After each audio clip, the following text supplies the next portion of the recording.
Are you a firefighter who strives to maintain peak performance while combating burnout and stress? Are you seeking practical strategies and insights to effectively manage the significant challenges that come with the demanding nature of our profession? Do you believe in the importance of prioritizing wellness to combat firefighter fatigue and prevent physical and mental exhaustion? If you're nodding your head in agreement, then you're about to discover a podcast tailored specifically to your needs. Welcome to Priority Traffic Podcast, the ultimate resource for firefighters like you who are dedicated to thriving in the face of adversity and optimizing their overall well-being. Join us as we dive deep into the realm of firefighter resilience, support, and growth. Are you ready to unlock the secrets to maintaining peak performance while safeguarding your mental and physical health? Then hit that play button and get ready to gain valuable insights from experienced firefighters, health experts, and mindset coaches. Whether you're seeking strategies to prevent burnout, tips on building resilience, or methods to enhance recovery and self-care, this podcast is here to provide you with the tools you need to navigate the unique challenges of the firefighter profession. If you're ready to supercharge your performance, protect your overall well-being, and continue serving your community at your absolute best, join us here at Priority Traffic Podcast. It's time to prioritize your wellness, conquer burnout, and build a fulfilling and sustainable career. Are you up for the challenge? Welcome back to Priority Traffic Podcast. I'm your host, Chris, and today I have a special guest with me, Marc Hill, a visionary leader in education in the fire service. He's been teaching, firefighting, and coaching, and now an author over the past 20 years, and he's contributed to the fire service in many ways. Marc, how you doing this morning? I'm great, Chris. Thanks for having me. I appreciate it. Yeah, no problem. So today I wanted to really talk about your book, for one, and kind of get a good idea of where you're coming from and how you got to where we are right now. I know you are currently in Wisconsin, if I recall correctly. Yes, I live up in Rib Mountain. Rib Mountain is, well, it used to be called Rib Hill, but they changed the name back in the 60s to Mountain. I'm sure a billion years ago it was impressive as a mountain, but, you know, time makes things equalized. So sure. Yeah, Rib Mountain, which is it's pretty much in the center of the state of Wisconsin. So okay. Not exactly center, but pretty dang close. So I've lived here for 20. What year is it? 23. So 20 years. 23. Yeah, I've lived down here for 20 years. So originally I'm from the UP, the Upper Peninsula of Michigan. Let's go. The Upers. You are from Michigan. I am from yes, the sir. UP. And there is a heavy distinction between those two things. That is what I've heard. And if you've ever been to the UP, you would immediately understand what he's talking about because it is two different worlds completely. And most people don't survive the UP much longer than a couple days. Yeah. And yeah, you're a troll because you're under the bridge. Yep. So, we're from the right side, Sure. Whereabouts in the UP? I grew up in Negaunee, which is is a little town just outside of Marquette. Marquette being the metropolis of the Upper Peninsula. All of like 25,000 people. Right. Home to think of a metropolis in the UP. Yeah, right. Well, I mean, I grew up with running water and electricity. Good. We had facilities. Very good. My grandpa grew up in Rock, Michigan. Where's Rock? Yeah, Rock is actually further into the UP heartland that you can go. He grew up on a logging camp. Wow. Yeah, back in the 19 teens. So yeah, Jeez. he didn't even see which actually I talked about in my book. Funny enough, I did, because talking about the changes in knowing your audience and stuff like that. Yeah, he was born in 1917. He didn't. They obviously, this is back in the day. He didn't have running water. There was no electricity. Things like that. It was a logging camp. It was in the middle of the UP's wilderness. There were that was it. And his parents came over from Finland, which at the time was still part of Russia. Yeah. So they spoke Finnish. Mm-hmm. And he grew up speaking Finnish. He didn't learn English until first grade, because kindergarten back then did not exist. Right. So when you went to elementary, or what they called primary school, right? Yeah, you went right to first. He went right to first grade, and they started teaching English to those kids. Oh, wow. Right away. So Yeah. it's just one of those things, like, a lot of people are like, oh, immigrants, blah, blah, blah. Well, we all come from someplace, and Right. eventually the first generation is, you start learning English, obviously, and then the generations thereafter obviously have first, contact. So it's that Right. the parents, grandparents, whoever comes over from the original country, they're the ones that have the hardest time. I mean, I couldn't imagine. I took Russian in high school. Okay. And I took 2 years of German, and Whoa. I can meander, and I can ask to go to the bathroom and say thank you and how much something is. You know what I mean? Right. But if you plot me down over there, I'd sound like an idiot too. Sure. I eventually, you learn because you immerse yourself in the environment. But yeah, he grew up. There, I mean, he didn't even, there was no cars around. Everything was horses. Yeah. Wow. All that stuff. And then to think about that as him growing up, and then going to war, World War II, and then coming out of the war, and then, all of a sudden there's electricity, all of a sudden there's atomic weapons, and then we land people on the moon. So in 1963, he was what, 60 or not, 1969, he was 52 years old when they landed on the moon. And it's just like, think about it. But if you think about, like, holy crap, you grew up with horses, no electricity, and no running water. And then by the time you're 52 years old, near retirement, right, if you think about it. Yeah. Full career at least. Yeah, exactly. You are watching people walk around on the moon, and you can fly in a plane. It's just, think about, like, imagine today, like you and I right now, imagine all the things that we have, right? Our cell phones, instant communication, instant data access. I mean, this. Yeah, you and I talking at this distance, like with no lag, knock on wood that the internet doesn't go down and we have technical let's problems. Hold up. Right. But imagine, right? I mean, imagine all the things that we have access to. What happens if you don't know something? Well, ask Google, ask Alexa, or, whatever, right? Sure.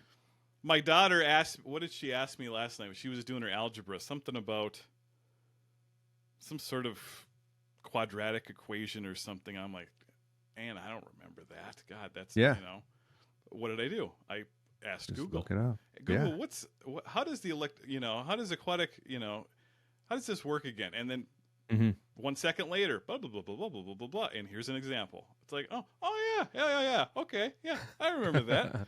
Yeah. We're solving for two variables. Okay. There you go. Yeah. When we were kids growing up, what'd you have to do? I had to actually look it up in a book.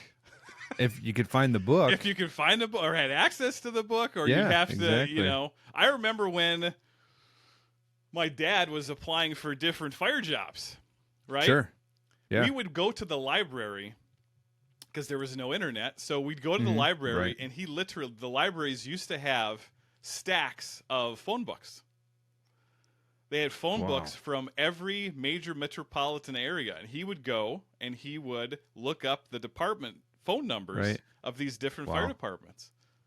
I mean, imagine doing that today, right? Even a phone book, like, someone looking up someone's number in a phone book anymore, you know? It's just crazy to think about how things have changed, and they've changed massively, so fast and fast.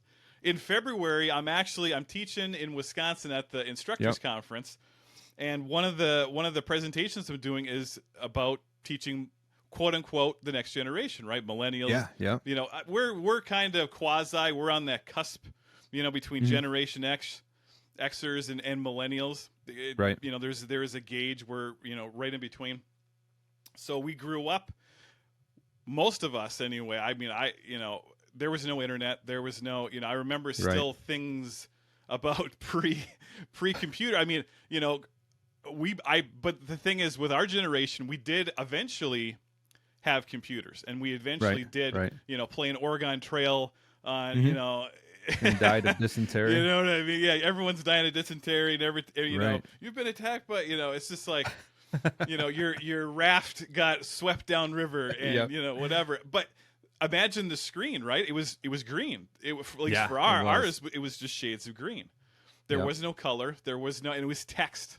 You Yeah. read along and you selected. Oh, I'm going to do option 1. You know, pick your adventure.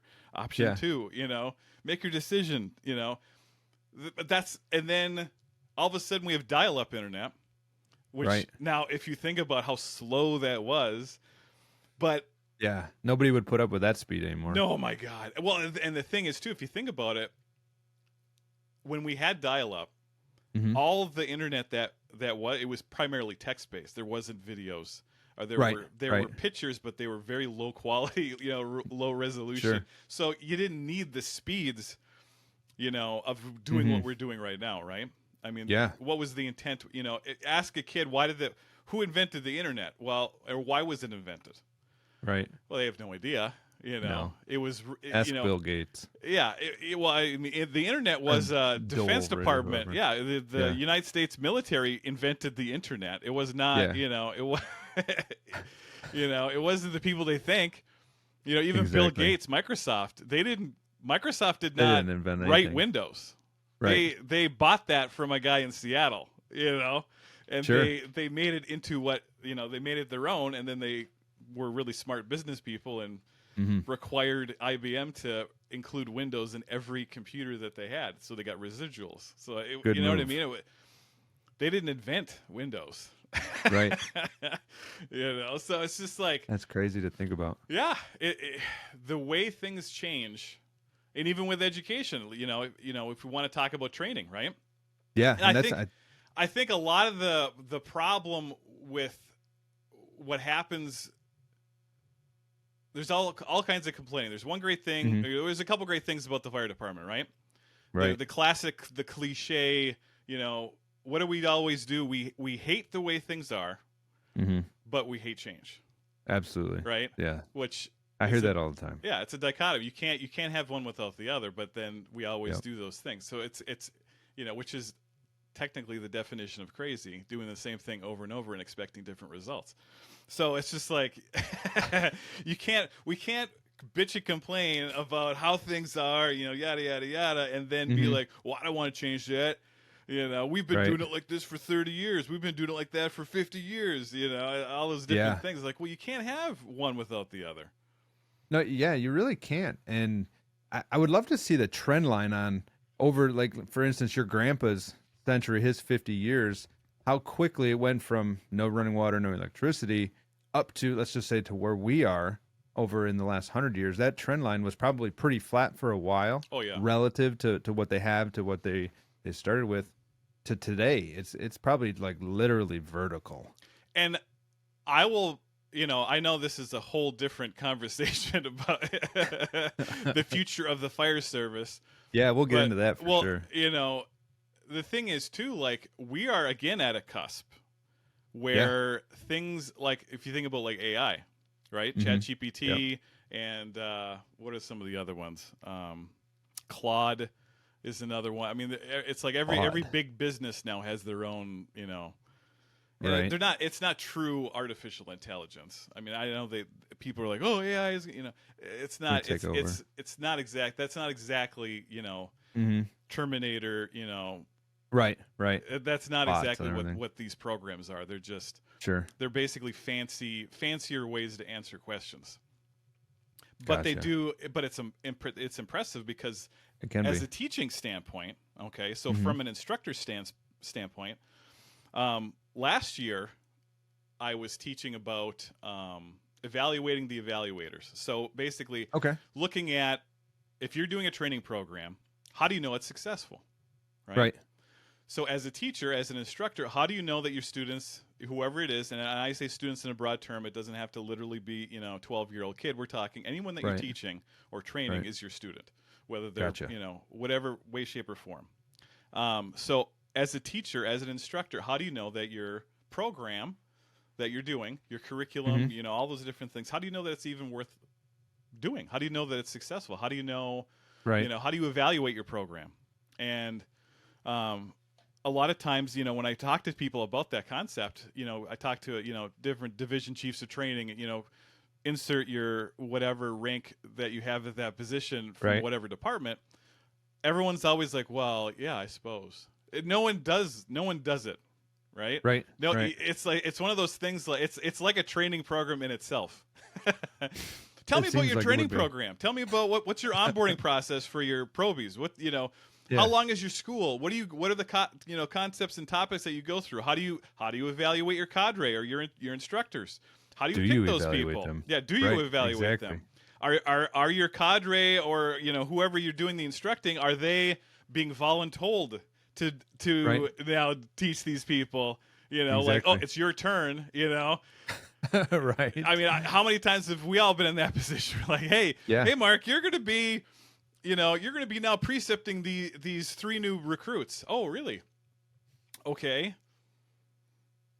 And that's it. There's no instruction. There's no so what am I evaluating them on? Is there paperwork for this evaluation? You know what I mean? Right. All the stuff that you'd want. Mm-hmm. No, barely half the people I've talked to. Yeah, I got a whole binder full of all this information that I'm supposed to be going through, and I got training prior to doing that job. And everyone from the top down, we were all on the same page, and we all knew what was going on. There was a program, there was a schedule, there was. I rarely run into people that have those things. Which again, going back to the original question, Chris, why did I write the book? I wrote Too Dark 30. I wrote Too Dark 30 because of that exact issue and problem. So many people I was talking, just having normal discussions with, talking to, different conferences, even going on scenes, talking about different things, working with other departments on different scenes, all these different things. One thing leads to another, and a lot of bitching and complaining happens. And as a teacher, I'd always say, well, okay. Yeah, you listen to the complaints, and then you say, well, what'd you do about it? Well, and it's one of those things, like, don't come at me with a problem, come at me with a solution. Sure. So, we all can bitch and complain, it's very easy, right? Mm-hmm. Very, very easy. It seems to be. It's very low-hanging fruit. When I was teaching in the middle school, the teacher's lounge we used to call the hen house, because it was... full of people that were bitching and complaining, just squawking, walking around squawking and bitching. There was no solutions. Not a solution was being said. It's like the kitchen table, right? You got a problem in the fire department, go to the kitchen table. Someone will tell you exactly what you're doing wrong and how to fix it. Yeah, exactly. Which is fine, except when it comes to education and training. Nobody wants to touch that with a 10-foot pole, because they know deep down, we all know the work and the actual planning and the time that's going to be involved in doing a really good job and setting that up correctly. Right. It can't just be done when you're on shift. There's going to have to be investment off of shift, your own personal time, and you probably won't get extra money for that. And that's the thing, right? I mean, as professional firefighters, we expect compensation for everything that we do, and rightfully so. We, bargain contracts, and there's different, all these different things, different precedents we set. So, a portion of it, you're right. On a full-time department, you really shouldn't. I mean, we all do things that, we go above and beyond, right? Sure, yep. But at the same time, if, someone from on high comes down and says, hey, I want you to work on this project, and it's, they give it to you, and you're like, well, I can't, I need all kinds of stuff and time and energy and effort, and I may need to talk to other people. I mean, you don't do it for free, but at the same time, you got to understand that it's going to take a long time, right? Yeah, it's like your classic marketing scheme, right? You got 3 things.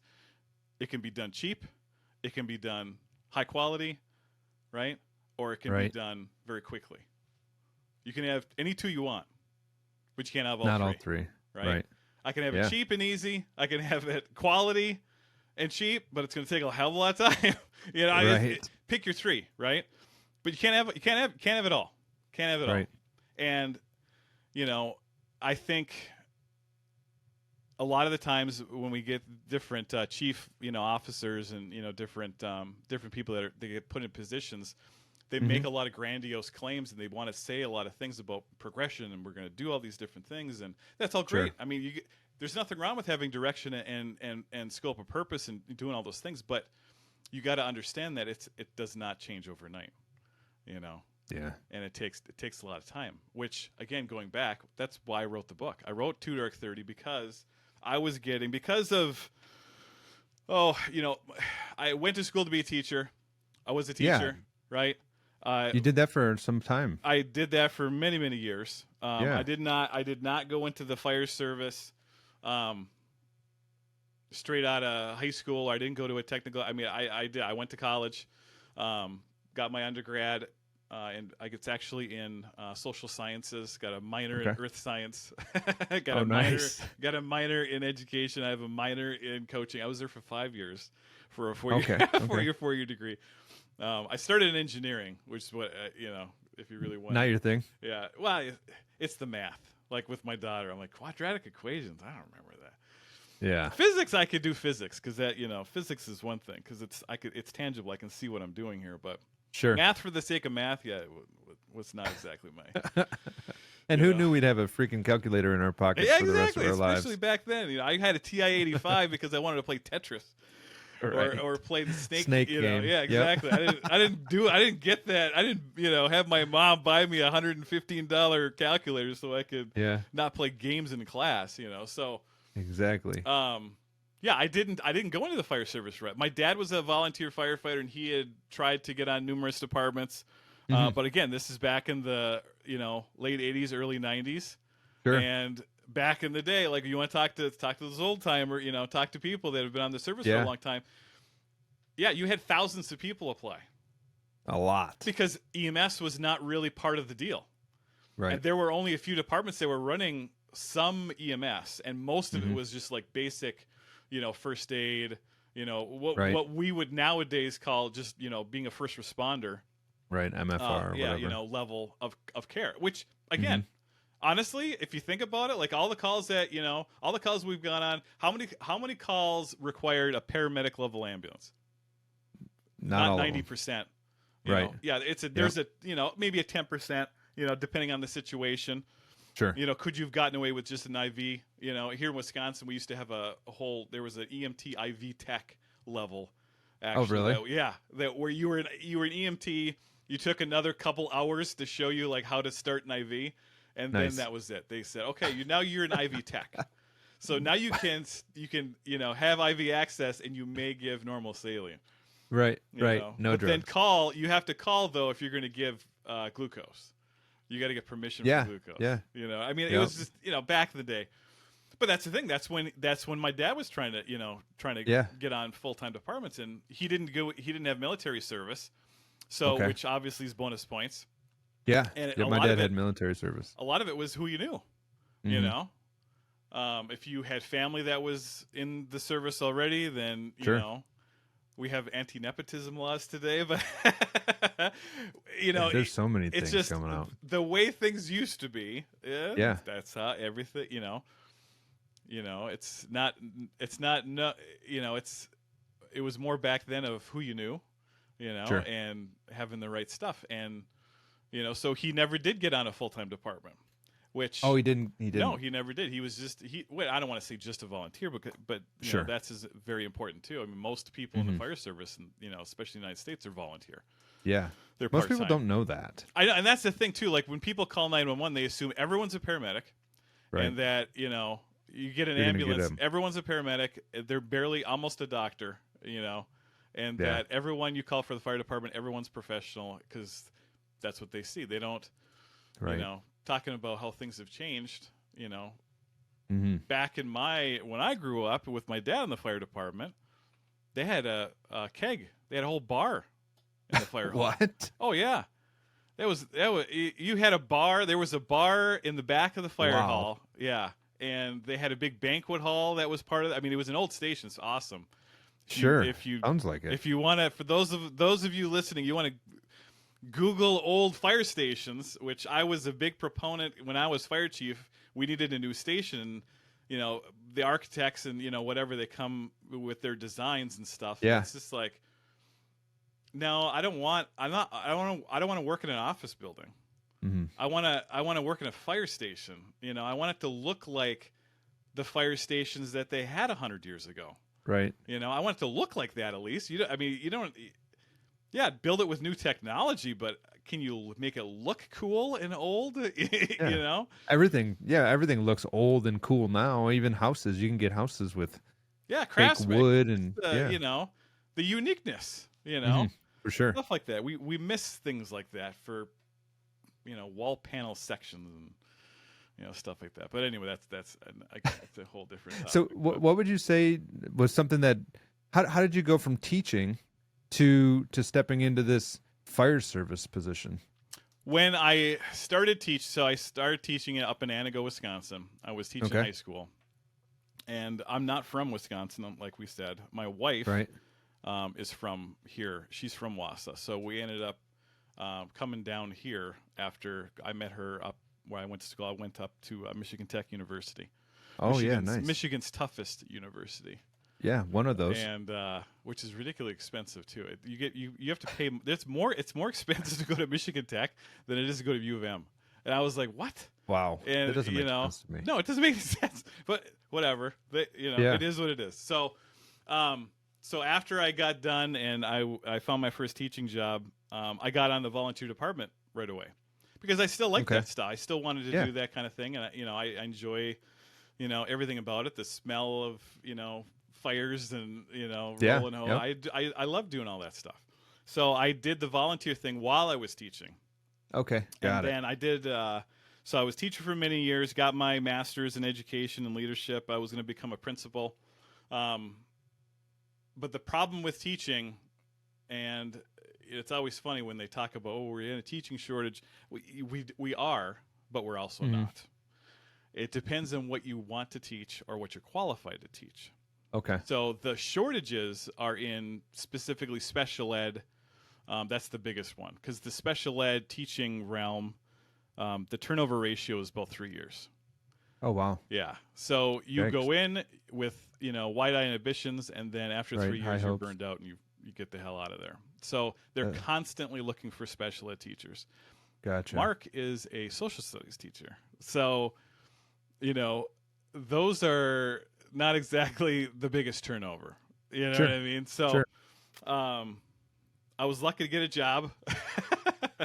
And but with budget cuts and declining enrollments, I ended up getting bumped. I got bumped out of both my jobs. When I was in Antigo, I got bumped out. They cut at the middle school. And the middle school teacher bumped me out of my job at the high school. And then when I went down to Wittenberg, which is just a little town just south of Antigo, I was teaching down there at the middle school, and then the opposite happened. They cut at the high school. She bumped me out of my job at the middle school because she had seniority. Oh, geez.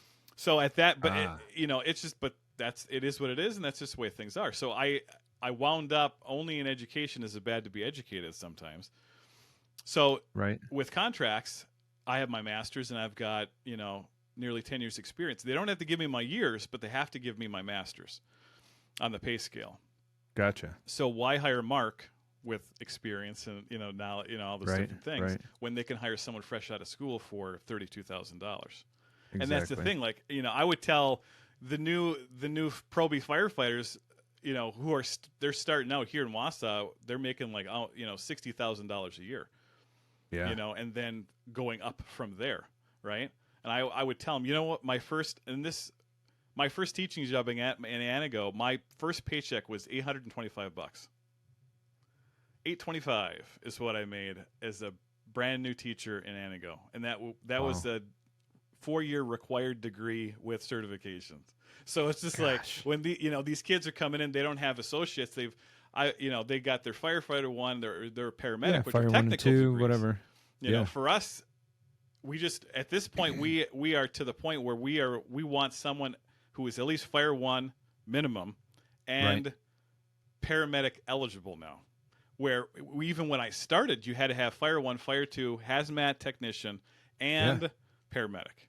Oh, you had to have a technician level on yes, hazmat because we are for here in Wisconsin, in Wausau. We're the regional hazmat team for the entire north central section of the entire state. So, you have to you had to have all these qualifications before you even get an interview. Yeah, and that's no simple task to become a hazmat. No, that's a whole different. You need. Yeah. It's just like, well, I know. Go back in the day when I started, not even that long ago, you couldn't even get into paramedic school unless you had 2 years as an EMT. That used to be a rule here in Wisconsin. Like you couldn't even take the course until you had 2 years of experience as an EMT, which good and bad rule. I like the rule, but good and bad. It's one of those things like, cut your nose to spite your face. Mm-hmm. Yes, it's great to have super high qualifications, super high standards, but at the same time, don't bitch about you can't find people because your standards are so high. Right. Not saying that it's not bad to have standards. You want to have, but you got to be reasonable. Is this something we can have someone go and train on? Well, can they get up to speed as opposed to, no, I'm requiring. I think you can get up to speed. Well, that's the thing, right? It's, it goes back to training. What kind of training everything program comes back to training, exactly, for sure. Right? What kind of training program do you have? So, we look at society today, and all these different shortages, but that's what happened to me. I got laid off, and we had our first daughter, and I'm like, okay, well, I guess I'm going to do this for a little bit.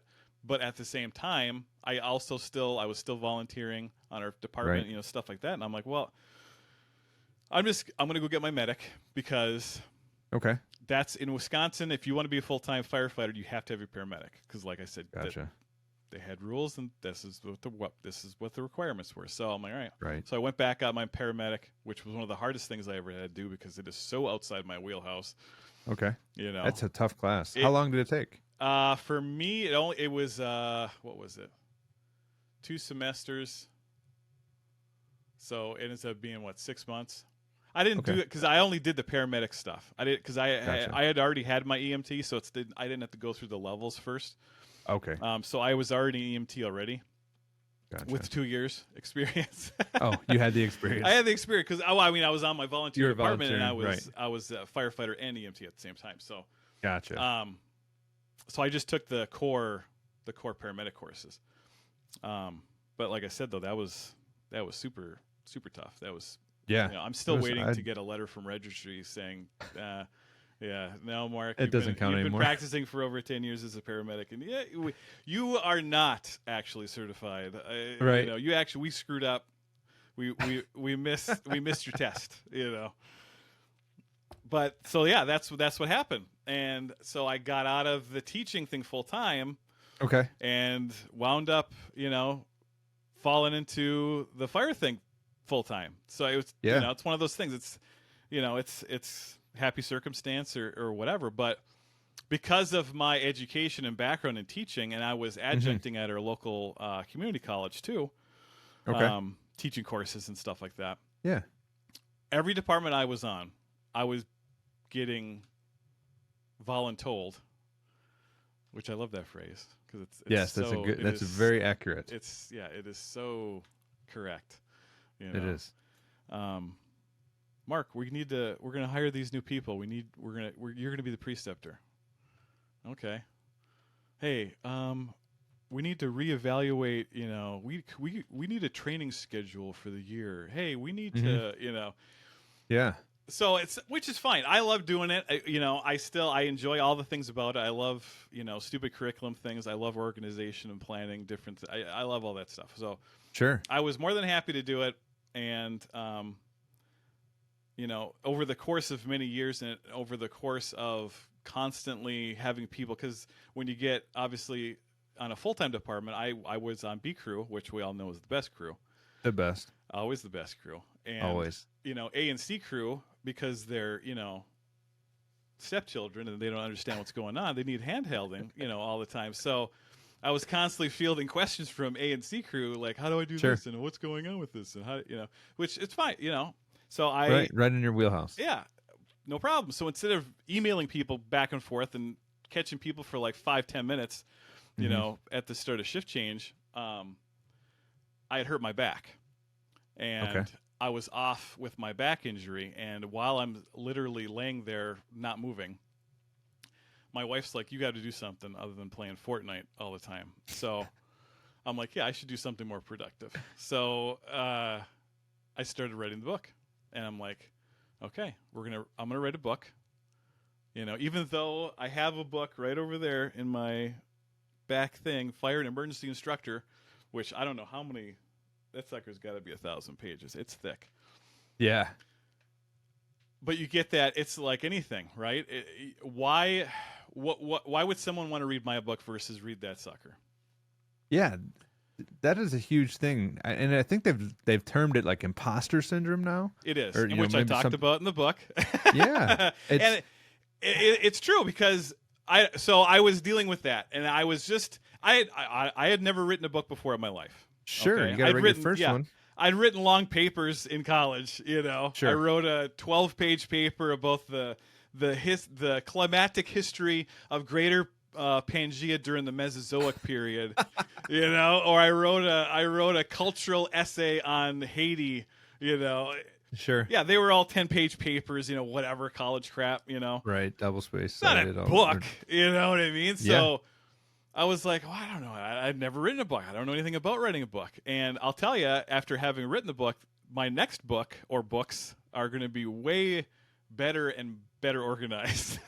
Because I thought it was pretty good. I liked my book. I think it's good. I tried to, you know, I threw stories in there because I love teaching by storytelling. I think that is a huge concept, which is why it's in the first chapter. Yeah, it's important. A skill too.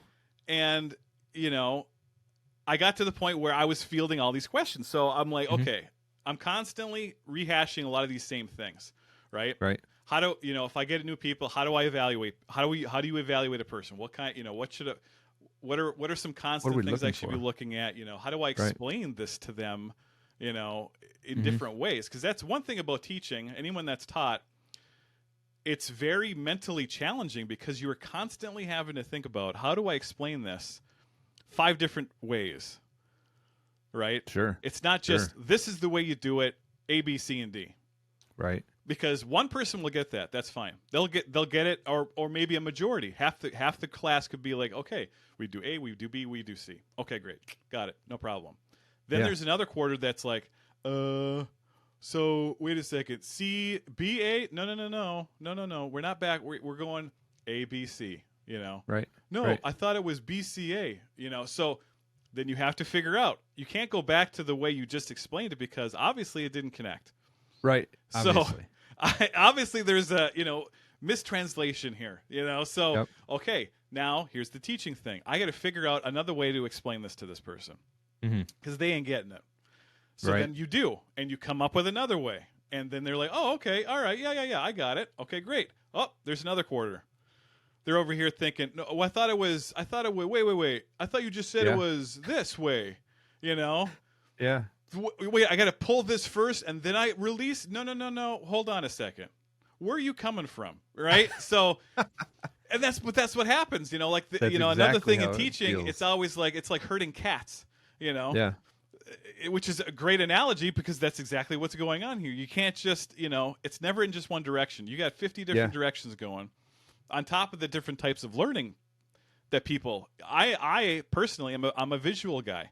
I like watching things or listening to people. I'm, auditory visual learner. My wife, she will sit there and read a book and she got it. She's good. She's good to go. Read the book. Funny. Read the book cover to cover. I got it. Boom. I'm good. Me, I need the story in the book.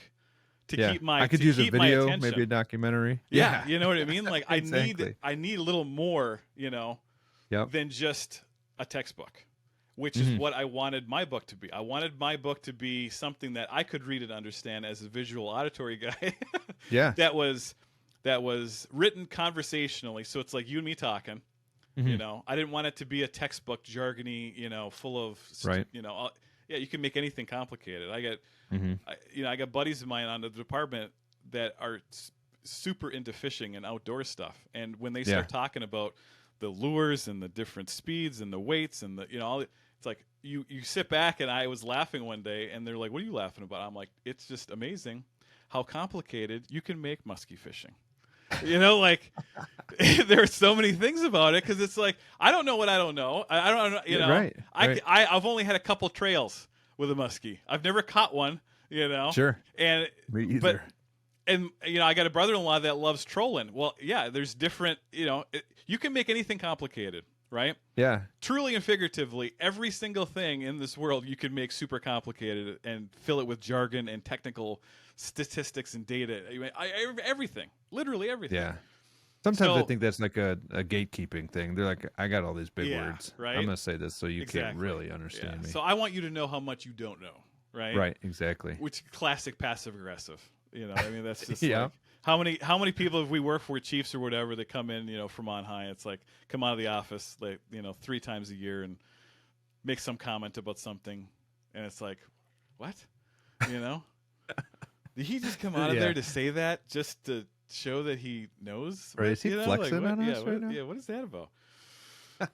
But that's the case, and that happens all the time. It does. Time. And I did not want my book to be like that. I did not want my book to be something that someone couldn't sit down and read in a weekend. That I wanted it to be easy to read. I wanted it to be full of useful information that is summarized. Very useful information. Summarized up where you can. I try to do things in paragraphs. Right. Here's this concept in a paragraph. Bloom's taxonomy. Maslow's hierarchy. Things that you're going to see in teaching that they're going to talk about. And that people literally write whole books about, Yeah. They literally have, multiple books about all these different things. And Marc's going to sum it up for you. Here's the 5-second quick synopsis. Yeah. The down and dirty, the too dark 30. Yeah. Right. Synopsis, and that's right? That's partially where the title comes from. Because it's just like, yeah, you could, like I said, people write whole books about these subjects. I'm going to sum it up for you in a paragraph. Now, granted, you got to understand that's surface level. It does get more complicated, and there's all kinds of things. But for what we need to know in the industry, this is really what you need to know. Okay, right? You don't need to know all these. You don't need to get into the nitty gritty. You just need to be aware of what this is and what this concept means, and why they talk about it in education. And you said the key word, awareness, and I stress this all the time, that awareness is the first step to learning or developing anything, really.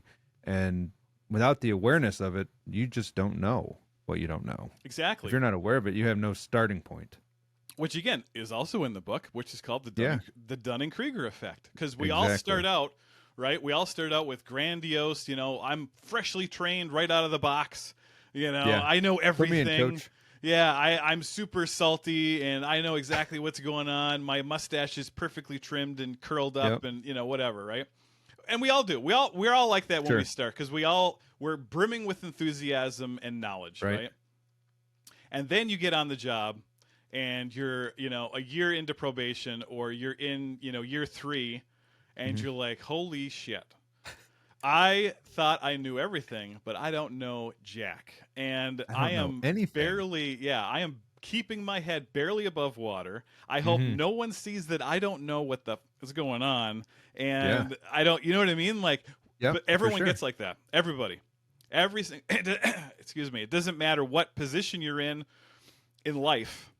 Right. Everybody gets like that. Everybody. Yeah. And then eventually, after years of experience, you learn and you adapt to what you know, right?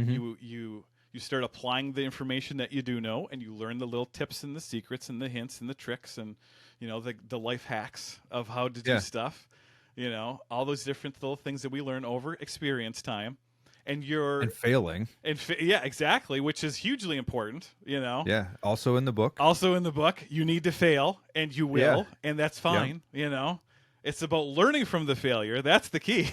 Yeah. If you're not learning, you're losing for sure. Yeah. So before we get too far off the book, I know we're basically talking about the book, but can you give me or give the audience a little bit of the concept of the title? Because I really like the thought process there, and I've experienced it at 2:30 in the morning. Yep. Can you expound on that a little bit? So it goes back to so in military speak, for those that were in the service, right? 0 hour is midnight, right? Everything after is numbers, right? So like, we quasi do military time, in the fire EMS services. 24-hour clock, right? 24-hour clock, exactly. So take that, then they add the term dark when guess what? It's dark out.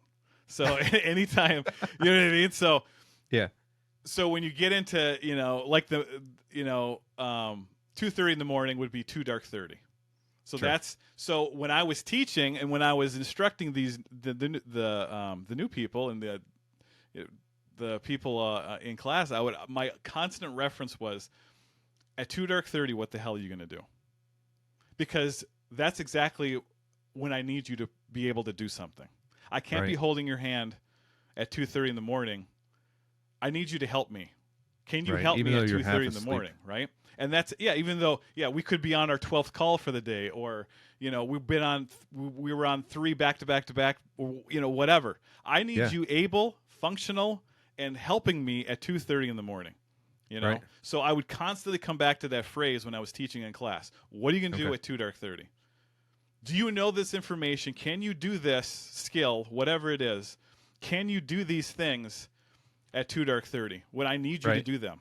I can't be watching you. I can't be helping you. I just need to. I need to count that you know how to do that. Okay, I'm trusting you to do that, right? Because that's what happens in this service, right? We're all part of a team. I had my own thing to do. I got to know that you're doing that, right? Mm-hmm. So I was always coming back to that phrase. What are you going to do at 2 dark 30? What are you going to do at 2 dark 30? Hey, at 2 dark 30, when I need you, where are you at? Right? Right. So that's a pretty good baseline to know if you have it, right? Like if you're crushing it at 2 dark 30, maybe you're doing really good. Yeah. Perhaps. Yeah. And there's always room for improvement, right? The 1% rule, right? Yep. 1% better, just not 1% worse. And so that's where the title comes from.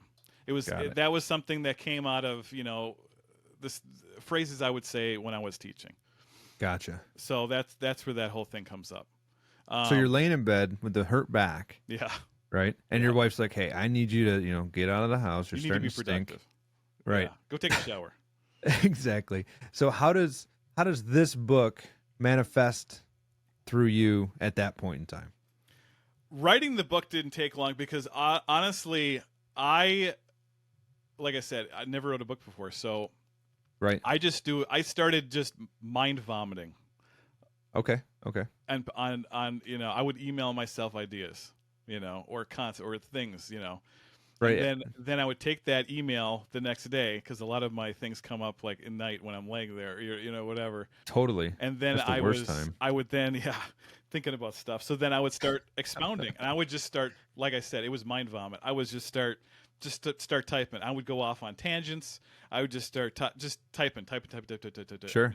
So the actual book did not take long to write. I'll be honest with you. It took me maybe a couple months to actually write the book. The problem was, because I wasn't organized and I had never written a book before, I had to go back then and try to filter through all that, all that crap I had written and be like, okay, what the hell am I talking about here?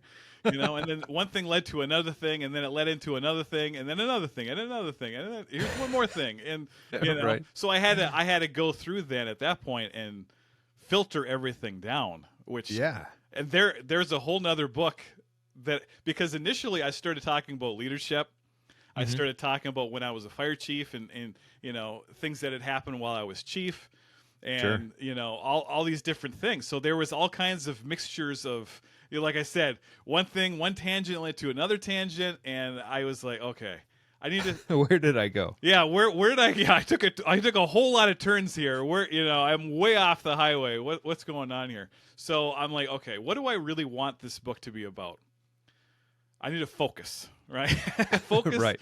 Dial in on what we're doing here. What's the goal? And I'm like, I just want a book for someone to read that's never taught before, or who maybe has taught, but they struggled with it, or maybe they're in an officer position because, as we know, when you're an officer, you are now the instructor, whether you like it or not. You now are responsible for your crew, right? So with any kind of leadership role, it does come with you need to be able to teach. You got to be able to help everyone move to another position, right? Or help them get better, right? That is your, like Simon Sinek. If we're not here to help others, then what is your purpose as a leader? Which is completely the truth. The problem is, do you know how to get those people to where you want them to be? Yeah, because teaching is complicated, and it is not easy. It's it's a struggle, and so I'm like, okay, the focus is going to be on education. Okay. I'm not going to, there will be some elements of, leadership a little bit into it, but all my fire chief stuff and all the tangents on that, I totally took them out of the book.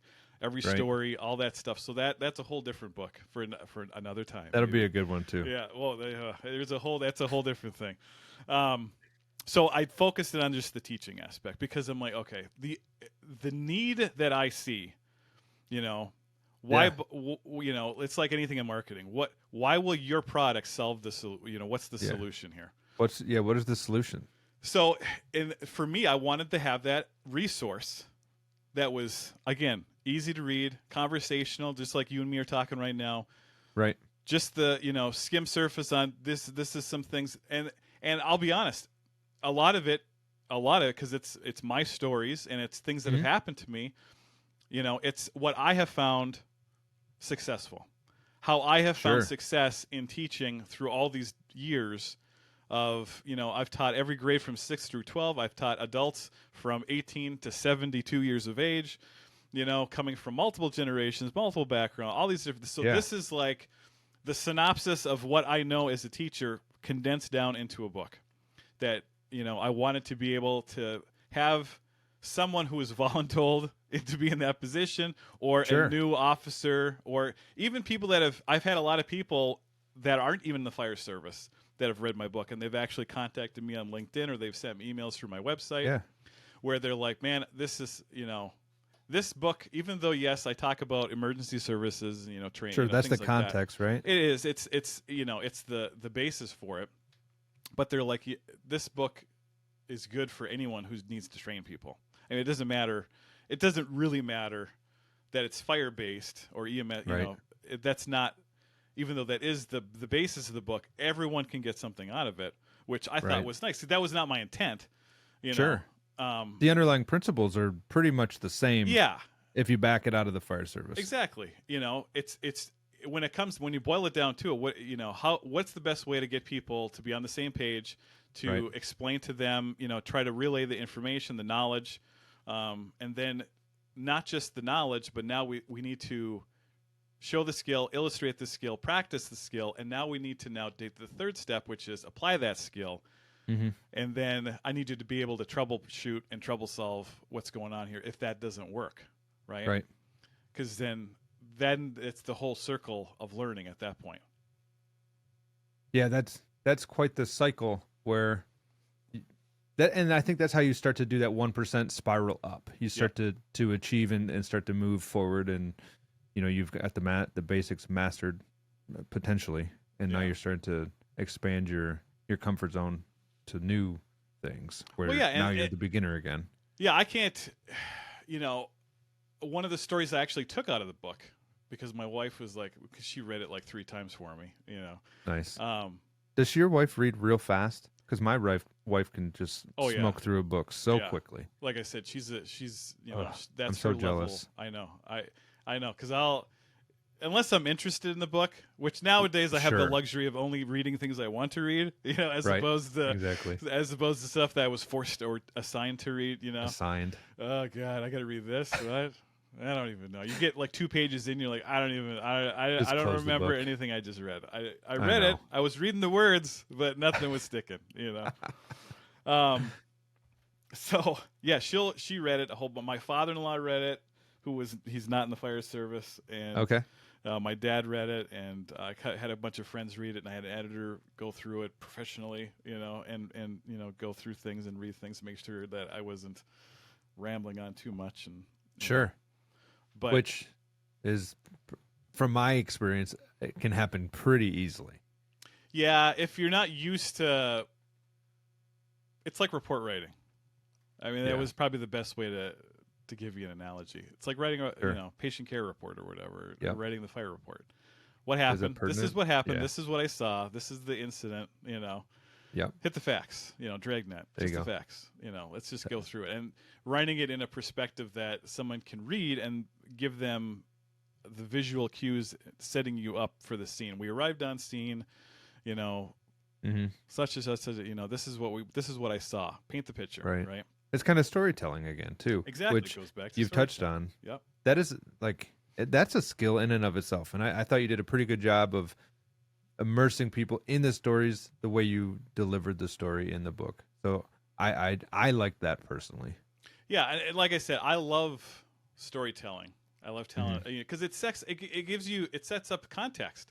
If I'm telling you a story like I did about my grandpa, right? Started off talking about my grandpa, living this age, living on a logging camp. There's no running water, there's horses, and then by the time he's 52 years old, he's watching rockets go off to the moon.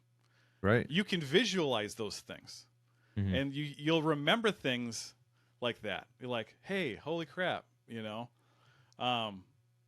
That's why stories are important because, I don't know if you're a religious guy, Chris, but you look at the Bible.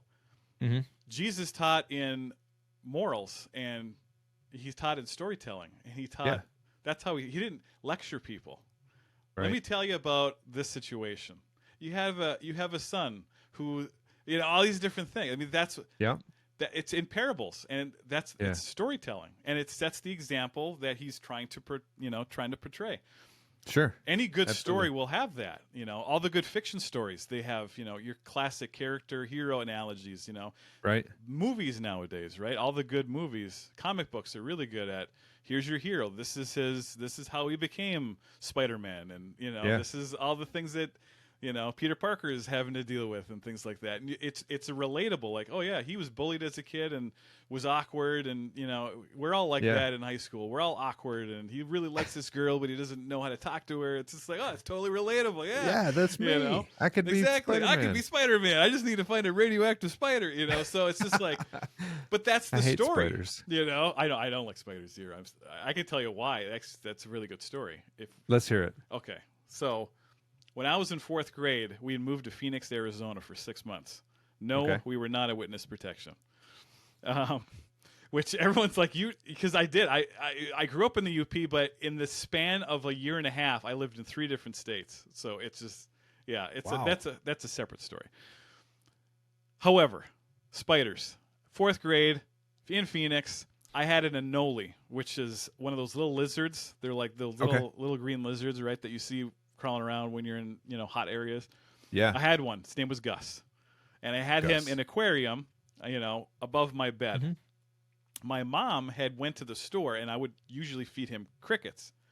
Sure. That's what it's a lizard, so they eat insects. So you'd go to the store and you'd buy, like a little fish and thing of worms, kind of, they'd have them in these little, bunch things. of crickets. Yeah, a bunch of crickets. They were out of crickets. Uh-oh. So she bought a little thing of spiders.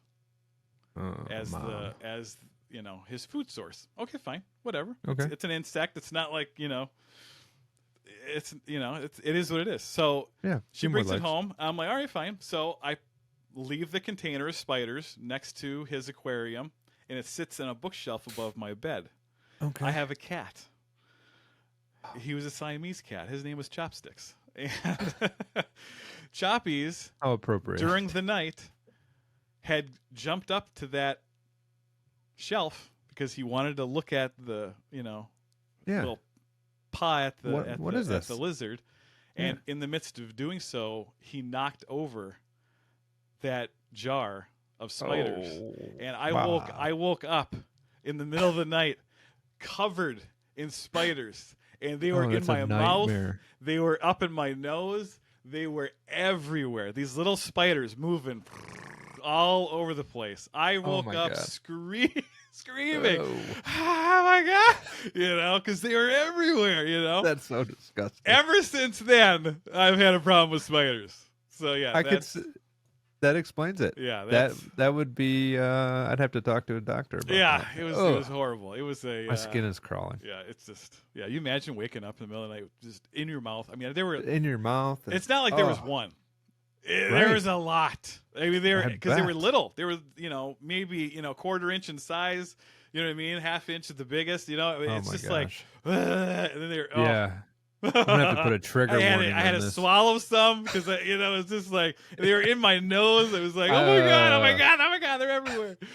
Yeah, that was absolutely horrible. I think I'm gonna not let my wife listen to this because that'll make her freak out too. Because she hates spiders just as much. Holy cow! Yeah, bad.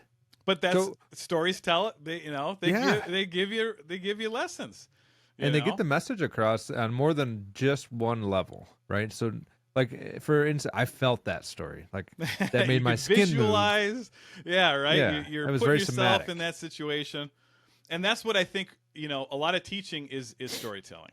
Yeah. Which is again why I started the book off talking about storytelling, and in the service, we need to do a better job at listening to the stories of the generation that's been there for 20, 30 years. Because they have, those institutional stories. Let me tell you, when we get called to, like here in our town, we have a 3M plant. They make a lot of the asphalt shingles for your house. They mine the rock that they use just up the road, and then they railroad it down or truck it down to the mill where they actually make this stuff. So anyway, long story short, there is a particular wrench that's underneath door number 4's stairwell that you have to know where the wrench is. You have to know where to get it because there's no sign. Right. Hey, right. special wrench here. You know what I mean? Right. Like, and it's a factory, so everything's covered. You know what I mean? Like everything's kind of quasi gray, dirty. You know what I mean? Yeah. Like years of soot and assorted material. Exactly. So unless you know what's going on, or unless you know where to go to get that special wrench to go and turn off that machine, or to, that's the stuff that, again, the new people, they don't know what they don't know. Right. So why are we getting so upset and angry that they don't know it? Because how would they know it? How the hell is some kid who didn't grow up here, hasn't talked to or hasn't been over to the 3M plant to deal with that situation? How the hell are they going to know that? Why he didn't get the wrench? Why didn't he get the wrench? No one told him where the wrench was. Right. There was day. We had a new lieutenant who, when I was on, I was still on probation, but I came in with experience. So Marc, I'll admit I had a little special treatment. Marc, you're good to go. Yeah, I'm good. Whatever, fine. There's some other guys that I was with on my probie class that they had no experience or whatever. So I remember we got to a call, and one of the new lieutenants comes out screaming and yelling, bitching, blah blah blah blah blah blah, and he yells to me, "Marc!" I'm like, "Yeah, yep, what's up?" "Yes, sir. I'm on probation. Everything's yeah, absolutely. What can I do for you?" And he's like, "If I tell you to get me the can, what are you gonna get?" I'm like, "Well, I'm gonna get the water can." What is this a trick question? Where are we going? Like, are you setting me up? And because we had it was just your normal microwave burn popcorn call in an apartment complex. Sure. So he had turned to his probie, who I won't name, and said, "Get the can," and then left him and walked into the building. Now we can all make assumptions. Well, he should have known, but he grabbed the extinguisher.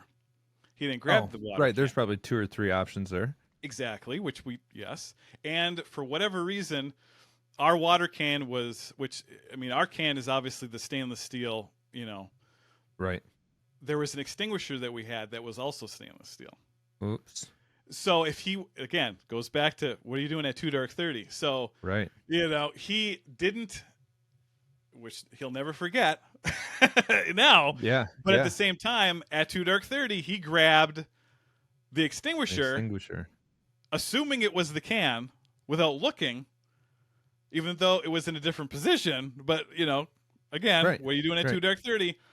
And he walked in. A little stress. So the lieutenant who was looking at that saw that he had a stainless steel-ish, he assumed then that he had the can. Because he's like, I told him to get the can, So which again, it's the whole process, Right. So that's the thing that we sometimes goes back to like what I said at 2 dark 30. What are you doing? So he screwed up. He made a mistake, right? Yeah. He's on probation. If you're the lieutenant, again, going back to being a teacher, unless I watch you do it, but we have to make assumptions, right? We do. Right.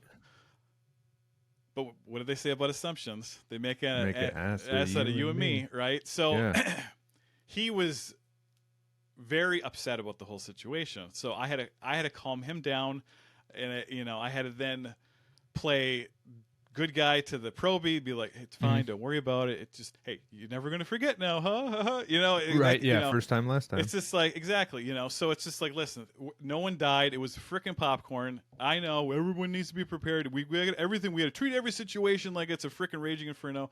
Okay, yes and no. You know what I mean? Like, yeah. we have to walk with purpose. We don't run on the fire. All those different cliche. All those different things. But at the same time, we have to educate and we have to train. And as the officer on scene, making a big deal in front of the entire crew about what was going on, was that the best way to relay that information at the time? You know what I mean? And yeah, it goes back to those things. Like, again, new officer, again, don't know what they don't know. Doesn't have the experience of managing people. Sucks. It does, right? Especially if you don't know how. Or here's and it goes back to training. How have you been trained to become? What kind of training have you taken, or what kind of things have you done to set yourself up for success? Sure. Applying for that officer role in our department. Okay, great. You've got the qualifications. Check. You checked all these boxes that you have. But what else have you done? Right? Going back to when I was chief and I was hiring officers. Yep, you got the experience. Yep, you got your fire 1, fire 2. You got your instructor. You have your fire officer. You have all these different things. All these things are set up. You've checked all these boxes. But tell me something else you've done to improve yourself. Tell me what other course you've taken. Tell me a book that you've read. Tell me, what else have you done? What other positions have you set yourself up? I volunteered to be on this committee, or hey, I was precepting, I was FTO for the last class of probies that came in. What else have you done? Right. That tells me that you're able and ready to take on that role, and that's where the interview process. I mean, that's a whole different. Yeah, that's a whole different conversation. But for sure. It goes back to education. It goes back to training. It goes back to what have you done? What 1% improvement did you make today? And Go ahead. Sorry. No, go ahead. No, I was just gonna say, like, for that new guy, or anybody who's new in a role, and generally we should be taking on this every day as an opportunity to grow. But for the new people in the new role that they want to get better, where's a good place for them to start? Well, and that goes back to, where, if you don't know what you don't know, right? Which goes back, it's the chicken or the egg paradox. What was first, chicken or the egg? So people have to, and I think in at least in the fire service, most of us are type A personalities. We're all fixers. We're all doers. We want to do things and we want to help. And we wouldn't be doing the job that we're doing if we didn't want to do those things, right? Exactly. So part of it is you have to take it upon yourself to just, again, like we talked about earlier, Google stuff, right? Yeah, what is the best way? Like I just wrote on my website, I released a blog article just about a week ago, end of September, talking about how to have a hard conversation. Because everyone hates having hard conversations. People avoid them like the plague. Like it's hard to tell someone that you suck, you don't know what you're doing, all these different things. Yeah. But at the same time, it's a super important thing to do, or at least it's a super important skill that people in leadership, teachers, you need to have those the hard conversations. You have to you can't avoid that. Burying your head in the sand and ignoring a situation, right? Ignoring that small little, smoldering fire or burning little ember, a year from now or whatever, where is it going to be? It'll be worse. Yeah. Right? Absolutely. And, you got to nip it in the butt, as they say. So having those hard conversations is one of those things. As anyone in a leadership role, you have to understand how to do that. Some of it comes with time because you learn from your mistakes. Like when I was chief, I did things I'm like, now, looking back, hindsight, all the things I learned, like, well, that's not the way I should have done it. Or I ripped that Band-Aid off that did not need to be ripped off. Or, you know what I mean? Like, I do. All that stuff that you learn going in, that's where you need to have conversations with people. You need to have a mentor, or You need to search out those classes that that you can take to better yourself. Whether it's going to a conference, whether it's webinars. You don't have to literally nowadays, right? Well, you and me talking like this. You don't literally have to travel to a conference. There's webinars that are completely free. They're like your podcast. You can listen to this podcast. Get something out of it, right? Absolutely. Get something out of the podcast. One thing, right? One thing. When my girls come home from school every single day, what'd you learn in school today? And you get to, whatever blanket answer, well, we didn't, what's one new thing that you didn't know yesterday? What's one activity that you did that you, and here's the thing, it doesn't have to be new. It could be, how'd you get better? Right.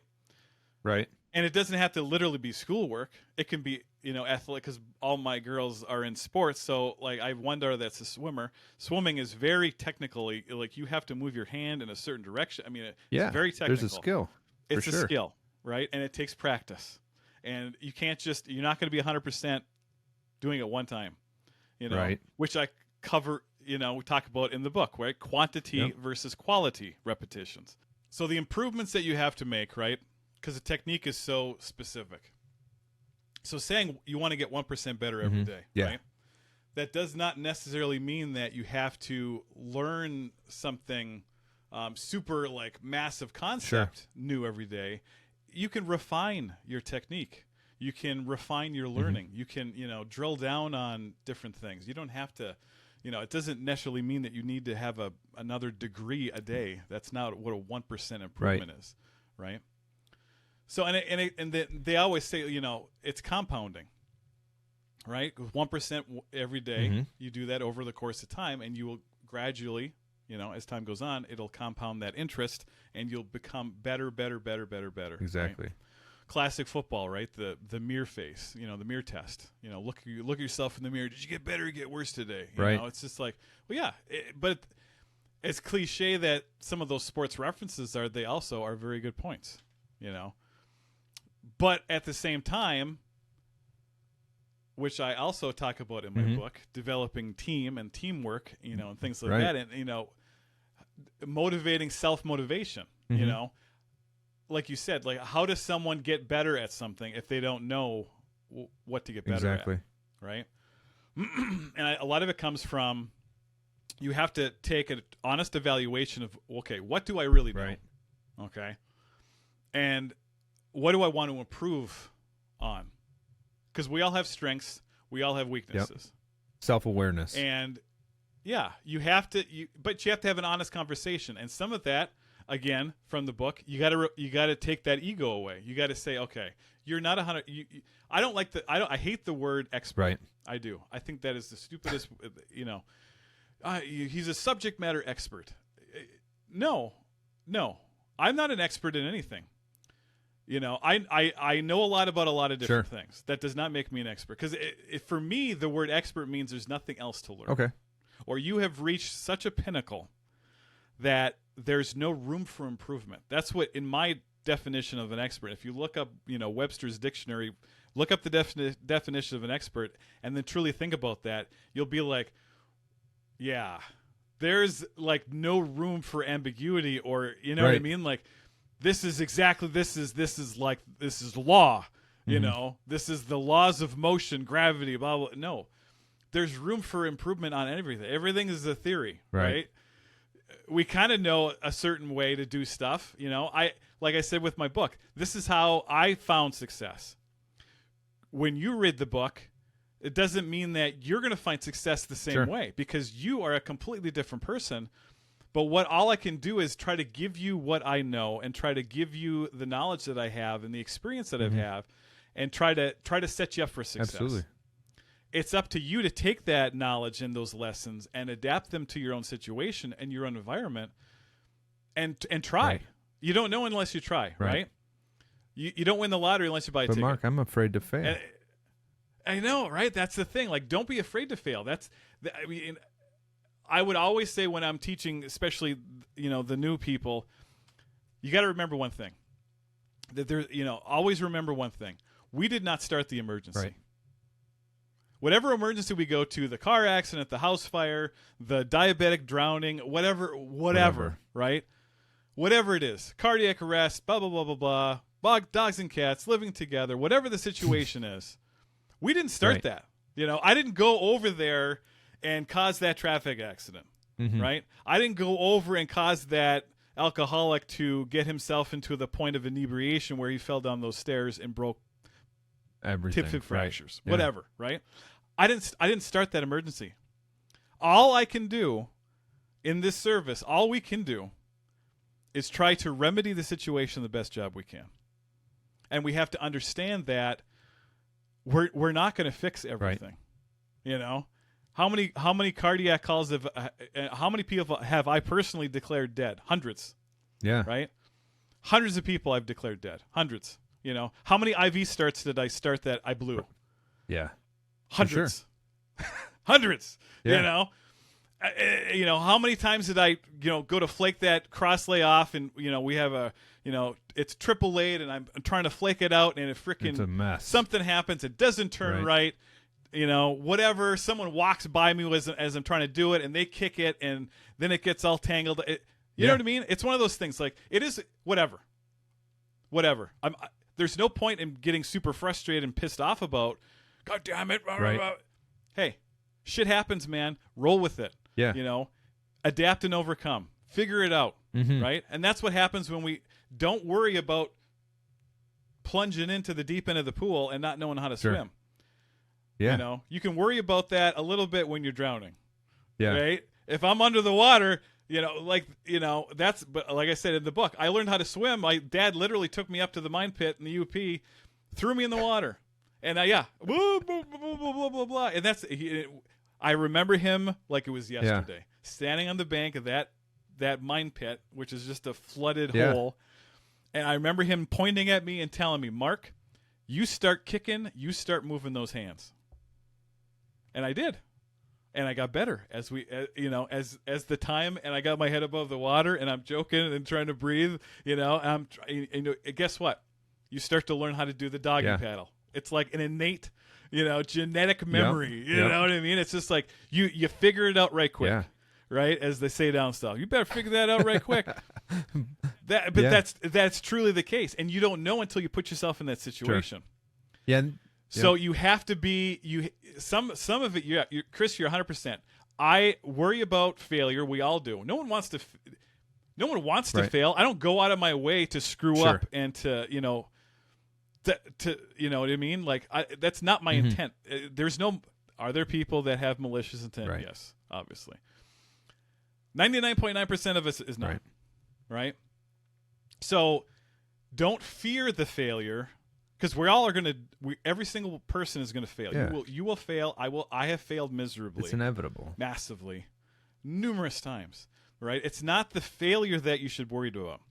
The worry should be, you need to evaluate why you failed, and then make the adaptation or correction to then learn something from that failure. And like a debrief or an after-action review, right? Exactly, and right? Look at what, I've said this before numerous times too. How many fire scenes, literally, think about it, right? How many fire scenes or rescue scenes or whatever that went 100% perfect? Right. By the book. Every SOG was covered, every SOP was dotted, and you know what I mean? Like, how many, and this includes when I've been in charge of the scenes or whatever. I have never been on a well-run scene, ever. Yeah. There was always something that went wrong, or there was always something I missed, or there's always, always something. There's always something. Always something. Always. Every single time. And those are the ones that went well, let alone the ones that, well, shit, holy crap, I didn't know there was, unspent ammunition in that training burn that we had. Or, that's the thing, because it was inside of a wall. Why would I check the inside of a wall? It's just like, you don't know. I don't know what the hell, it's not, you don't know. And that's what happens. It's not going to go well. It's not. It's very dynamic. It's not. So, exactly. Things happen. Winds will shift. There's all the different stuff that can happen. It's just like, don't worry about the stuff that you can't control. You can only worry about the stuff that you can 100%. Control, right? And I can only control my attitude, right? I can only control what I believe, you know, talk about positive mental attitudes and things like that. I can only do what I can do, right? I wrote a book. It's sitting out there. It's, you know, I like it. But at the same time, I can't force you to read it. I can't force you, even if I buy you the book, like literally, I can't force you to read it. I can't force you to learn something from it. You know what I mean? Like, you have to be open to do those things. And that goes with any kind of training, right? Any kind of self-improvement, to try to take that 1% step to get better every day, you got to have the self-motivation to do so. You got to want to do it. Right? Yeah. It's like people that have substance abuse problems. You know, what's the thing they always say? Unless they want to change, they'll never change. Yeah, anything. Even if it's the way you talk to yourself or the way you know, whether you get up and go to the gym. If you don't want those desired changes, or maybe you're not aware of them, but if you don't want them, you know, you can lead a horse to water.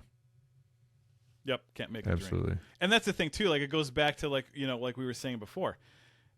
If you're honest with yourself, right? Don't be in denial. Sure. You know, there's all kinds of stuff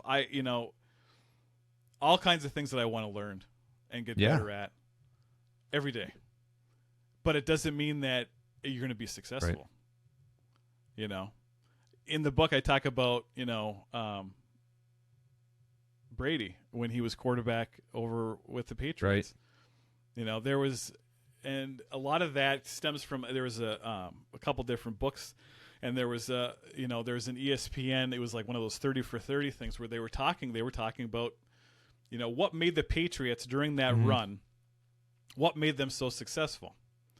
You know, because if you look at, like, even Tom Brady as a quarterback, barely drafted, right? He was in whatever round, I forget what, 4th, 6th round, whatever it was. You know, quarterback number like 240. You know, you know what I mean? Like, he was never won the Heisman. I mean, none of those different things. He was a 3rd string quarterback at Michigan who happened to play his senior year, his super senior year. Yeah. Right? I mean, it's all these different things, you know, but he ends up being, you know, quote unquote greatest quarterback of all time because he won, I don't know, 6 or 7 Super Bowls. But that's the thing. It's just like, well, what, you know, so he's, and at least one thing about Tom Brady that I'll give him credit for, at least the guy's honest about it. He'd be like, listen, he took pay cuts constantly. He was never the highest paid quarterback. After all those Super Bowls, he was never number one. You'd think that he would be like the number one quarterback in the NFL, highest paid, you would think so, making right? 250. You'd think, nope, because he was a team guy. He constantly took pay cuts because I need a receiver that can catch. I need a tight end that can catch. I want a lineman that can block. I want a linebacker that's going to fill that hole and make that tackle. He's a team guy. So he put the team first, which is why Belichick loved him for his, you know, I mean, that's why they had the success, because the players that were on that team working together were team people. It was never about individual stuff. Exactly. So that's how they developed their team rapport and got their crew to work the best together. They were constantly one-upping themselves. Hey, I got to practice earlier than you. Right. So then guess what happened the next day? Then that other person got there 5 minutes earlier than you. Or I spent 20 more minutes in the weight room. I did 1,000 crunches today. Or, you know, whatever. I caught 1,000 footballs today with the jugs machine. Or stuff like you're that. Upping the standard. They were constantly one-upping themselves. Sure. And some of that, though, is leadership. Some of that is the culture that the leader sets the tone for that group. Sure. And if you're a teacher or if you are an officer and you have your station, you have your crew, you have your class, it is up to you to set that standard, but to develop that culture where you want continual improvement from everybody here. And a lot of it's competition, especially in this service.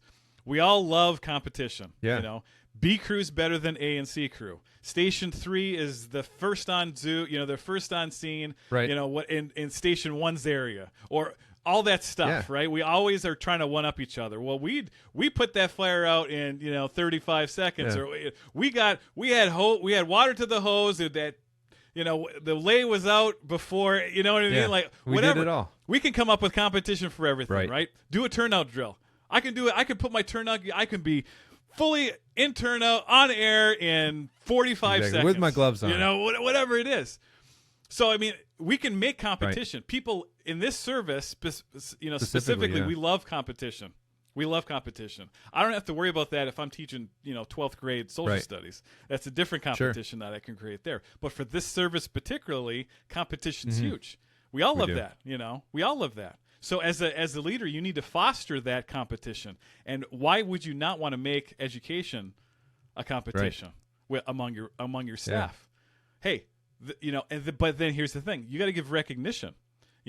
Reward the people that are doing that are going out of their way to get better, 1% every day. Acknowledge those people, and don't do it in an email. Right. Don't send out that stupid email saying, "Hey, I just want to congratulate you on the work that you've been doing." Go and talk to them. Right. Pull them aside. Face to face. For sure. Right. Don't send an email or don't send them a text. Hey, great job. Right. Yeah. Thanks. Yeah. Yeah. No problem. Exactly. Thanks a lot. A lot of effort to send that to write it and then press send. That took a lot of effort for you. But if I come down from on high out of my office and seek you out, or if I come over to your station, or you know what I mean, like if I make the effort to come and hey, I just want to come talk to you face to face, or even better, talk to you in front of the other people that are there, and say, hey, I just want to let you know this son of a bitch has been working his ass off, and he is now at this level. And I just want to say that is just fantastic, and I think we all could learn a lot from what the effort and that's great. You got to do those kind of things, and here's the other thing about a lot of us in this service, besides being Type A, we also hate recognition. Yeah, why is that? I don't know. It's just one of those. It's I'm one just of those doing my job, psychological things. Like, exactly. Hey, you saved that girl, or hey, you saved that guy, or they're alive today because of the things you did, or whatever. It's just like yeah, whatever. Right. Weird. I got an award sitting over there.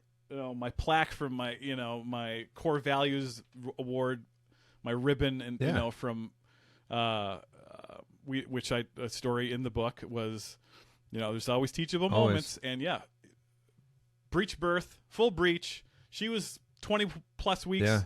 Yeah. I walk in, there's my partner. He's holding two little legs Kicking. coming out of this lady. And they're like purpley. And you know what that means? It's just like, well, we got a problem. This kid needs to come out right now. We're gonna have an issue. I hope to God it's not the issue that we know what I mean? Like one of those things.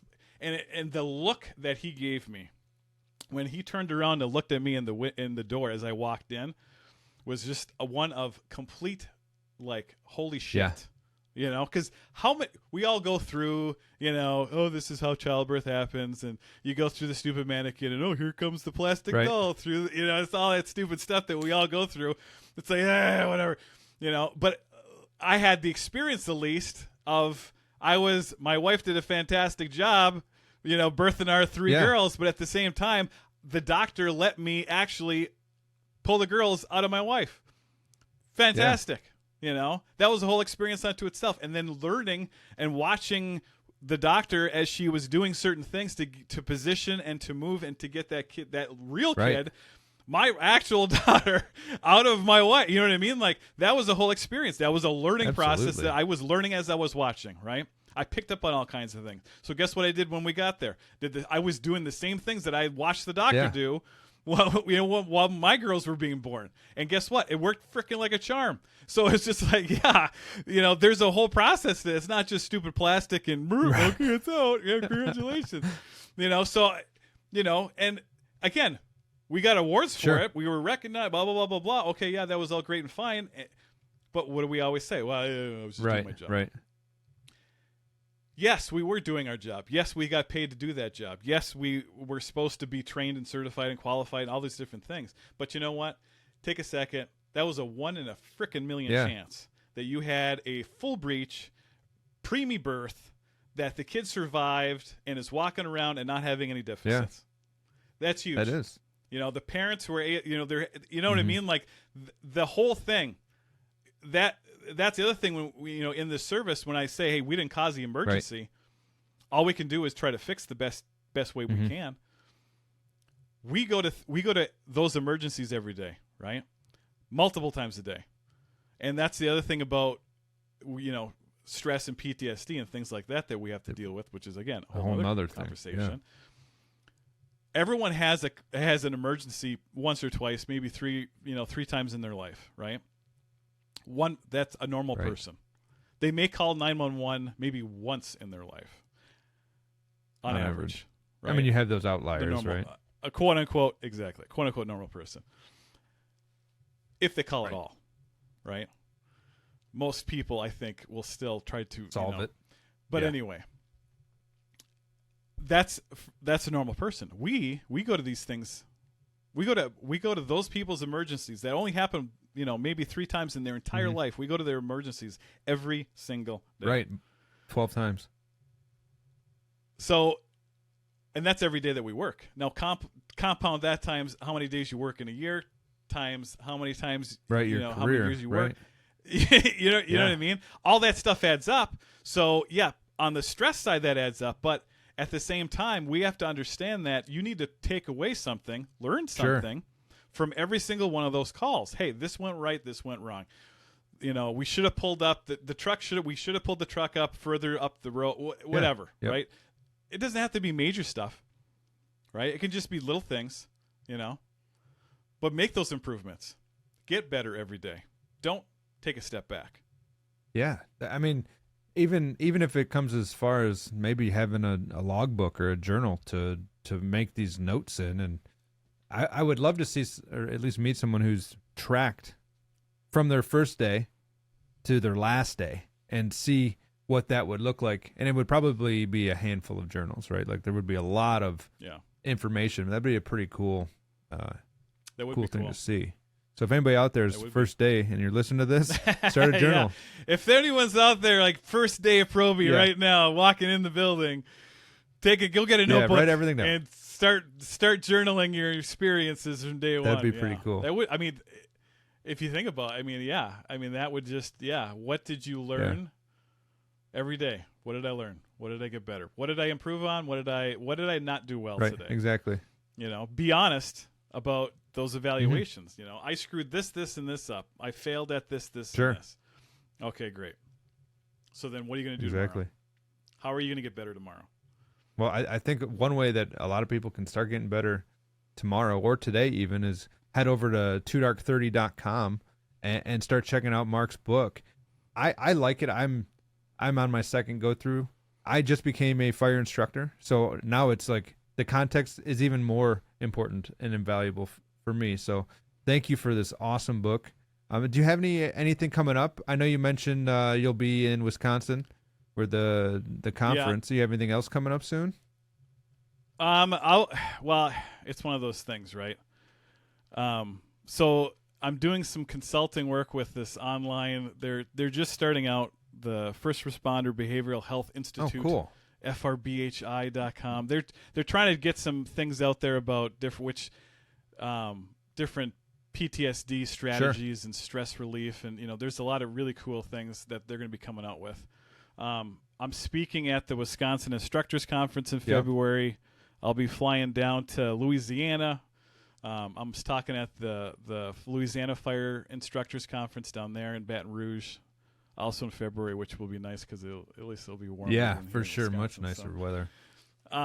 So there's different things like that I'm doing, and I always besides the book, obviously I try to throw out interesting articles on my website, like the one I just talked about, hard conversations, how to just different strategies, going from because I talk about communication in the book, because obviously if you don't have communication, everything else goes right out the door anyway. So try not to avoid those difficult conversations and the different strategies to take when you try to tell someone that, hey, you know what, you need to do this, or you're screwing up. I need you to step it up a little bit. Yeah, those are hard. Those are hard conversations. They are. So I try to put out articles that are worthy of, improvement. Things that I wish someone would have told me, kind of stuff. That's my biggest thing. I wanna try to help someone with things that I wish I would have known, or I want to try to relay information about stuff that I wish someone would have told me or explained to me, or I wish I would have known to search it up. I get that. I wish I would have kind of. Yeah, where was this when I was a kid? Exactly, right? And then, like I said with my book, try to keep it simple enough to understand. I don't need just give me the, the quick down and dirty, the 360 view, the quick takeaways, that what do I need to know that I can try to look up then later on maybe. Absolutely. Too, Yeah, I can't recommend the book enough. Like I said, you can get the book at 2dark30.com. You have a Facebook page. You've got a LinkedIn. I have a Facebook page, LinkedIn page. Yep, you could LinkedIn. It's just do a search for me, Marc Hill, and I spell my name with a C, M-A-R-C. Nice. The French spelling. My mom wanted to be different. No, it is not short for Marcus. Everyone's like, is it short for Marcus? No, it's not. All right, it's not Marcus. Nope, not Marcus. Marc. Just look up Marc right. Hill. And we can grab you on Twitter, Instagram, and YouTube, all at 2dark30, spelled TWO. Yep. Dark. Yes, spelled out the number 2. TWO, spelled out the number 30. Perfect. And obviously spelled out the word Absolutely. dark. If you do, I think if you actually do a search for like the number 2 and then dark and then the number 30, I think it might still come up. Actually, yeah. I think it might, because I think Google's it's smart. I think it gets at what you're trying to. That artificial intelligence is picking up its ability. It's not Skynet yet. Not yet. At least the one that we know of is not there yet. Yeah, exactly. The government's program might be a lot more sophisticated. I'm sure. The one they got on Google is not there yet. Dude, I really appreciate you making time to come and chat with me this morning. I can't recommend the book enough. Like I said, it's helping me in moving into my instructing career.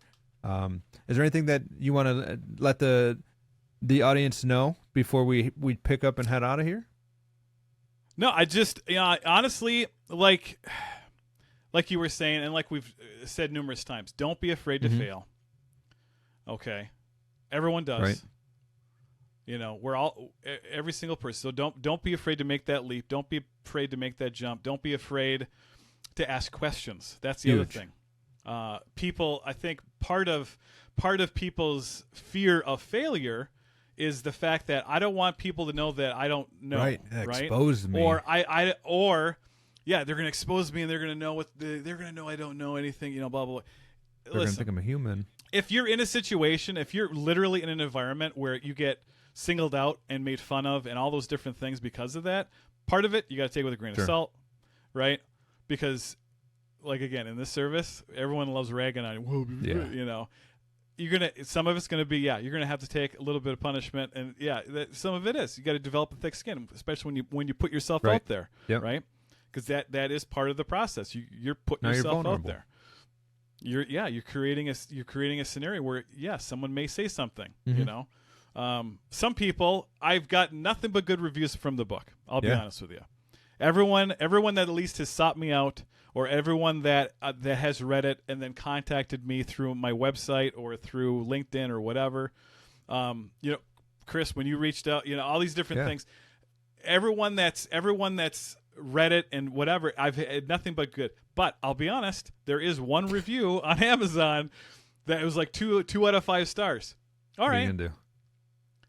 Exactly. Like, I'm not, that does not keep me up at night worrying and wondering, like, what did they not I gotta call this person. What did, like, how could they, I need to reach out to them and explain to them, I would love to, honestly though, I would love to know, but it was only a star rating and they didn't give a review. Yeah. But at the same time, I'd love to know what happened, why did that one person, they didn't like it? Okay, fine, great. But understand that that's going to happen. So don't fear the failure, and then don't fear to ask questions. Yeah. Right? When I was teaching, that was one thing I always tell my students, no matter what I was teaching, no matter what subject I was teaching, I would be, listen, I'm going to be honest. You may have questions, I have no idea. But guess what? We're going to figure it out together. I like that. We'll figure out the answer together. And if we can't figure it out, we're going to find someone to answer our question. Yeah. Right? If you're honest with whoever you're with whoever you're teaching, and if you're honest with them and you tell them that literally straight up front, listen, I don't know everything. Right. I didn't write this book, that you're teaching out of, or I didn't write the curriculum that you're training with, or, I didn't do these things. I am here to help you, facilitate you, and try to explain to get you better at whatever it is we're doing. Exactly. And if some of your questions along the way are going to be like super abstract and super, guess what? We'll find the answer together. I like that. If you're honest with your students at the beginning, they'll have more respect for you because of that than if you blow smoke up their ass and tell them that you know everything and I am a subject matter expert and I actually, whatever. We all can see. Yeah, it'll fall flat. We all can find a bullshitter. That you will lose more people by telling them that than you will lose some people by being honest and that you don't know. You know what I mean? Like, there's nothing worse than someone that's going to come in condescending and be like, "Oh, you don't know that? Or how come you don't know that?" Exactly. It's just like, you're the teacher. What are you talking about? I'm not. Yeah, I don't know that. That's why I'm in this class. That's why you're here. Why? Yeah, exactly. Like, what are you? You're getting paid to tell me what are you coming off of that attitude for? I mean, but that's the thing. I mean, we've all been in that position. Yeah. We've all seen those people, and how well did that work out? Not very well. So yeah, don't be afraid to fail. Don't be afraid to ask questions. And honestly, if you reach a point where you don't want to ask questions to the people that maybe you're with, send me an email. Ask me, literally. My email address is on my website. You can contact me. It's markhill@twodark30.com. All right.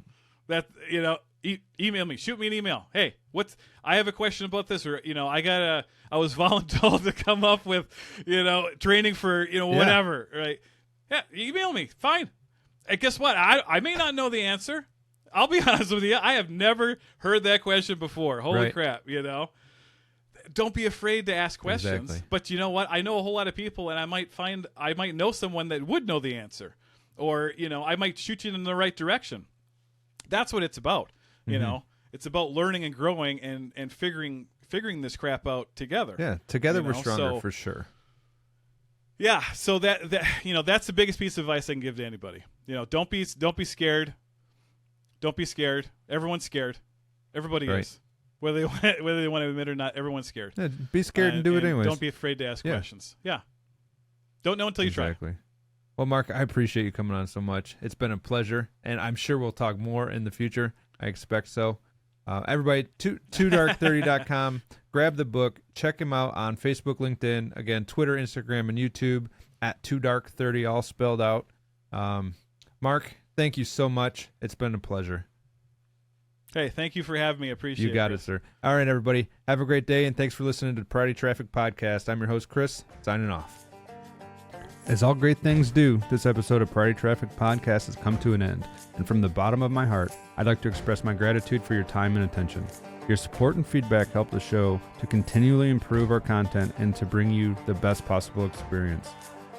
If you found value in today's discussion and it has challenged your current practices, we encourage you to share this episode with your colleagues and friends.